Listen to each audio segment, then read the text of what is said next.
إن الحمد لله نحمده ونستعينه ونستغفره ونعوذ بالله من شرور أنفسنا ومن سيئات أعمالنا. من يهد الله فلا مضل له ومن يضلل فلا هادي له. أشهد أن لا إله إلا الله وحده لا شريك له وأشهد أن سيدنا محمدا عبده ورسوله. اللهم صل وسلم وبارك على نبينا محمد وعلى آله وأصحابه ومن تبعهم بإحسان إلى يوم الدين. فيا عباد الله أوصيكم ونفسي بتقوى الله وطاعته لعلكم تفلحون. قال الله تعالى في كتابه الكريم: أعوذ بالله من الشيطان الرجيم. بسم الله الرحمن الرحيم. يا أيها الناس اتقوا ربكم الذي خلقكم من نفس واحدة وخلق منها زوجها وبث منهما رجالا كثيرا ونساء واتقوا الله الذي تساءلون به والأرحام إن الله كان عليكم رقيبا. وقال النبي صلى الله عليه وسلم: أفشوا السلام وأطعموا الطعام وصلوا الأرحام وصلوا بالليل والناس نيام تدخلوا الجنة بسلام. صدق الله العظيم وصدق رسوله النبي الحبيب الكريم ونحن على ذلك من الشاهدين والشاكرين والحمد لله رب العالمين. Puji syukur marilah kita panjatkan kehadirat Allah Subhanahu wa taala atas segala nikmat yang telah diberikan kepada kita yang kita tidak akan bisa menghitungnya. Salawat dan salam marilah kita sampaikan kepada baginda Rasul sallallahu alaihi wasallam serta keluarganya, sahabatnya dan pengikutnya yang setia hingga akhir zaman. Mudah-mudahan kita semuanya termasuk umatnya yang akan mendapatkan syafaatul uzma dari baginda Rasul sallallahu alaihi wasallam. Pada kesempatan ini khatib berwasiat wabil khusus kepada diri khatib sendiri. Marilah kita tingkatkan iman dan takwa kita kepada Allah Subhanahu wa taala dengan melaksanakan segala perintahnya dan menjauhi segala larangannya. Ma'asyiral muslimin, jamaah Jumat yang dirahmati Allah Subhanahu wa taala. Hari ini kita berada di Jumat terakhir bulan Safar tahun 1443 Hijriah. 1443 tahun yang lalu Rasulullah Shallallahu alaihi wasallam berangkat hijrah meninggalkan rumah beliau di Makkah untuk hijrah ke Yathrib yang kemudian dinamakan Madinah. Rasulullah Shallallahu alaihi wasallam sampai di Madinah pada tanggal 12 Rabiul Awal, disambut dengan penuh sukacita oleh penduduk Madinah. Salah satu hadis yang beliau sabdakan di awal-awal berada di Madinah adalah 4 amal ibadah yang berhadiah surga.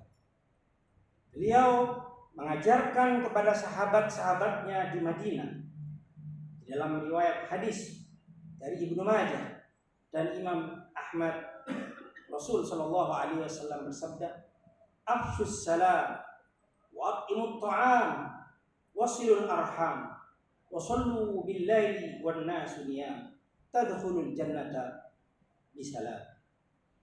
Sebarkan salam kedamaian, berilah makanan, sambunglah silaturahim, sholatlah di malam hari ketika orang lain sedang tidur, niscaya kalian akan masuk surga dengan penuh keselamatan.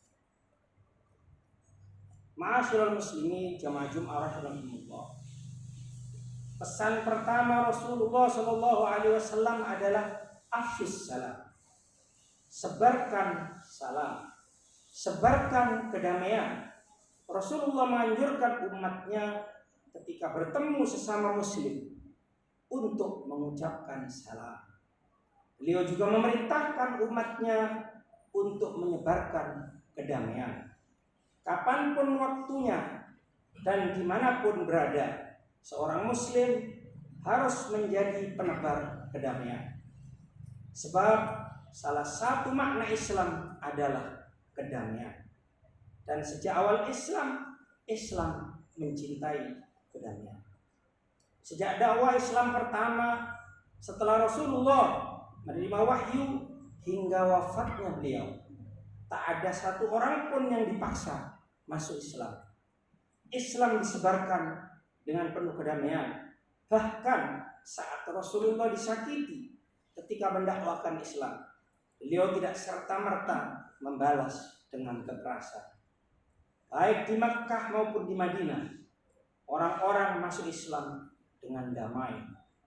Setelah masa Rasulullah pun tak ada yang dipaksa untuk masuk Islam, termasuk dakwah Islam di Indonesia yang kemudian menjadi mayoritas di negeri yang kita cintai.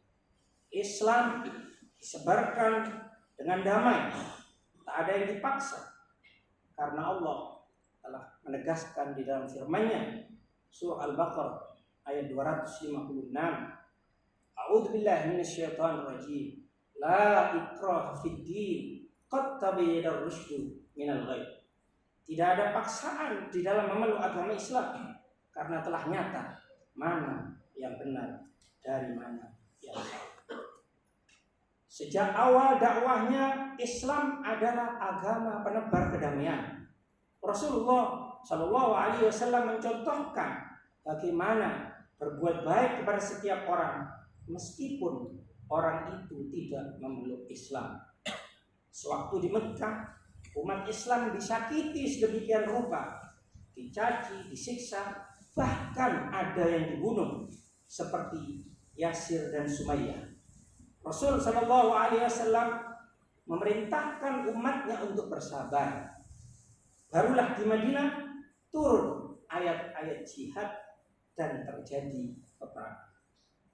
Namun semua peperangan yang terjadi di masa Rasulullah dijelaskan oleh Dr. Yusuf Al-Qaradawi dalam fikih jihad sebagai peperangan defensif, yaitu perang dalam rangka membela diri. Contohnya perang Badar. Karena awalnya kaum muslimin ingin mengambil harta mereka yang dirampas dan dijarah sewaktu ditinggal hijrah. Namun setelah kafilah dagang Abu Sufyan lolos, pasukan kafir Quraisy di bawah pimpinan Abu Jahal justru menghancurkan Islam. Maka terjadilah perang Badar. Orang-orang kafir Quraisy juga ingin menghancurkan Madinah. Maka terjadilah perang Uhud. Maka disambut oleh kaum muslimin di Bukit Uhud. Demikian juga perang Ahzab. Kaum Quraisy dan sekutunya hendak menyerang Madinah. Maka dibuatlah parit atau khandaq untuk menahan agar mereka tak bisa masuk di Madinah. Demikian seterusnya.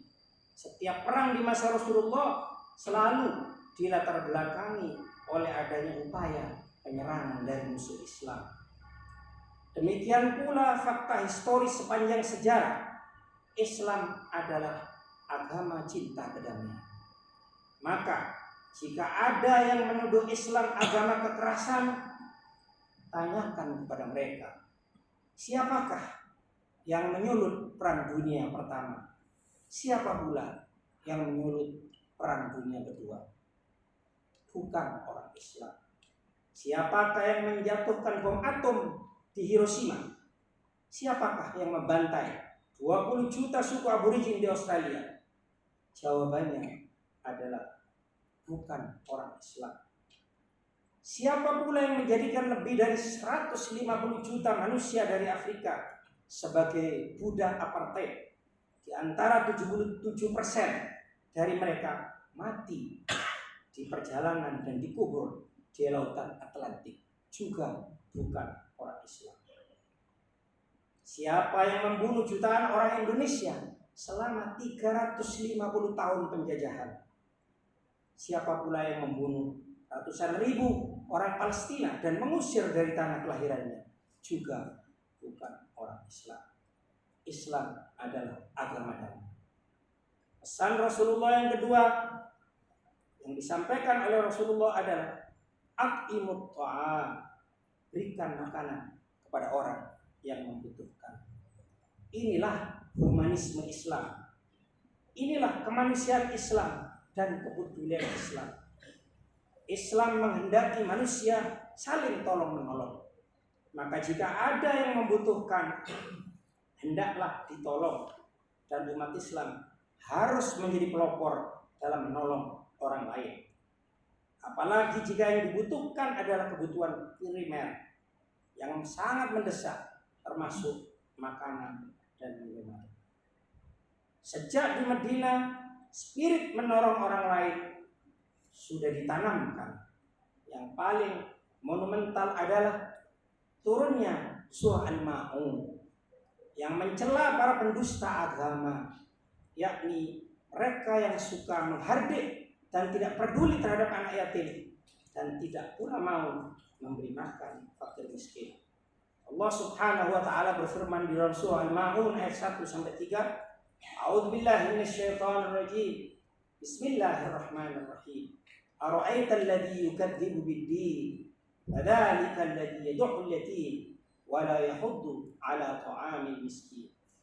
Tahukah kalian yang mendustakan agama? Itulah orang yang menghardik dan tidak memperdulikan anak yatim. Wa la yahuddu 'ala ta'amil miskin, dan tidak menganjurkan memberi makan kepada orang miskin. 3 ayat ini turun berkenaan dengan tokoh kaum Quraisy yang biasa menyembelih unta setiap pekan.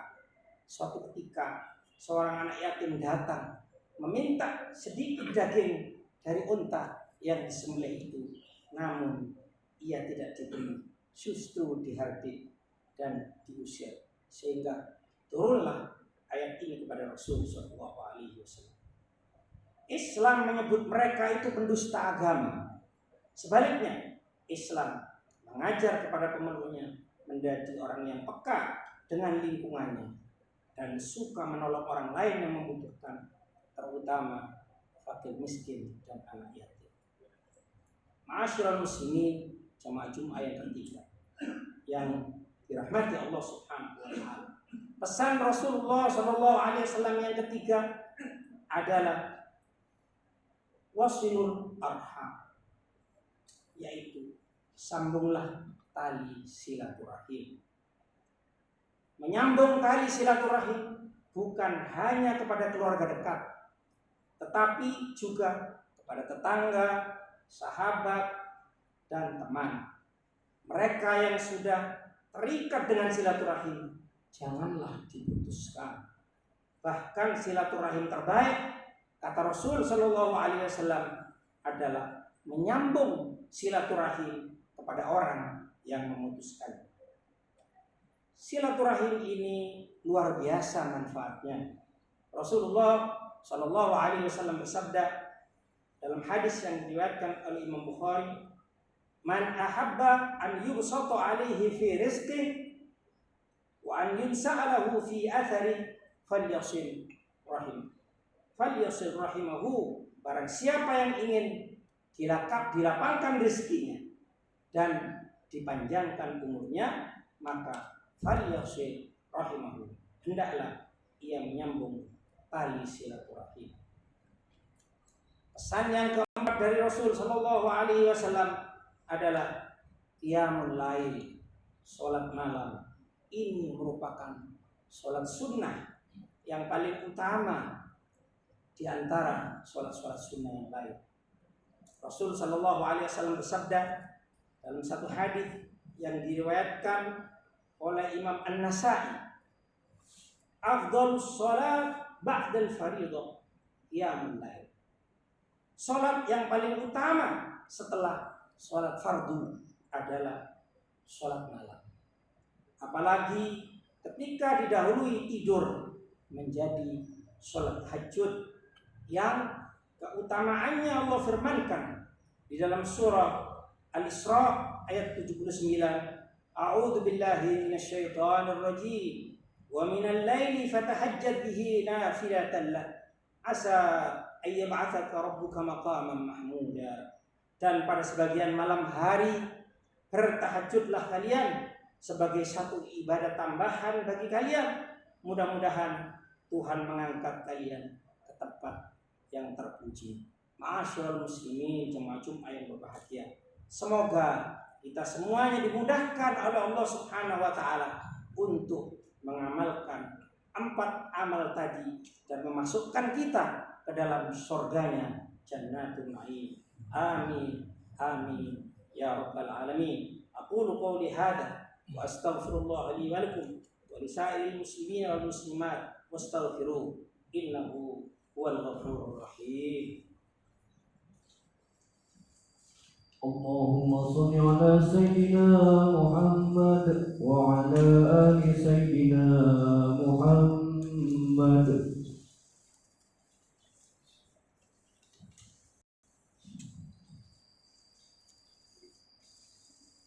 Alhamdulillahi arsala rasulahu bil huda wa dinil haqq liyudhhirahu 'ala ad-din kulli walau karihal musyrikun. أشهد أن لا إله إلا الله وحده لا شريك له وأشهد أن سيدنا محمدا عبده ورسوله. اللهم صل وسلم وبارك على نبينا محمد على آله وأصحابه ومن تبعهم بإحسان إلى يوم الدين. قال الله تعالى في كتابه الكريم: يا أيها الذين آمنوا اتقوا الله حق تقاته ولا تموتن إلا وأنتم مسلمون. يا أيها الذين آمنوا اتقوا الله ولتنظر نفس ما قدمت لغد واتقوا الله إن الله خبير بما تعملون. وقال عز من قائل: إن الله وملائكته يصلون على النبي يا أيها الذين آمنوا صلوا عليه وسلموا تسليما. اللهم صل على محمد وعلى آل محمد كما صليت على إبراهيم وعلى آل إبراهيم وبارك على محمد وعلى آل محمد كما باركت على إبراهيم وعلى آل إبراهيم في العالمين إنك حميد مجيد. وارض اللهم عن الخلفاء الراشدين أبي بكر وعمر وعثمان وعلي رضي الله عنهم أجمعين وعن الصحابة والتابعين وتابعي التابعين ومن تبعهم بإحسان إلى يوم الدين.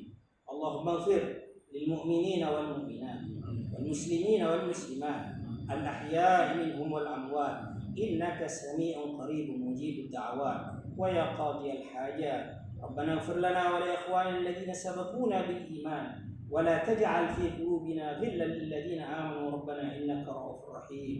ربنا لا تزغ قلوبنا بعد إذ هديتنا وهب لنا من لدنك رحمة إنك أنت الوهاب. اللهم أعز الإسلام والمسلمين ووحد اللهم صفوفهم واجمع كلمتهم على الحق واكسر شوكة الظالمين واكتب السلام والأمن لعبادك أجمعين. اللهم أنزل علينا من بركات السماء وأخرج لنا من خيرات الأرض وبارك لنا في ثمارنا وزروعنا وكل أرزاقنا يا ذا الجلال والإكرام. ربنا آتنا في الدنيا حسنة وفي الآخرة حسنة وقنا عذاب النار. عباد الله، إن الله يأمر بالعدل والإحسان وإيتاء ذي القربى وينهى عن الفحشاء والمنكر والبغي يعظكم لعلكم تذكرون ولذكر الله أكبر. أقم الصلاة.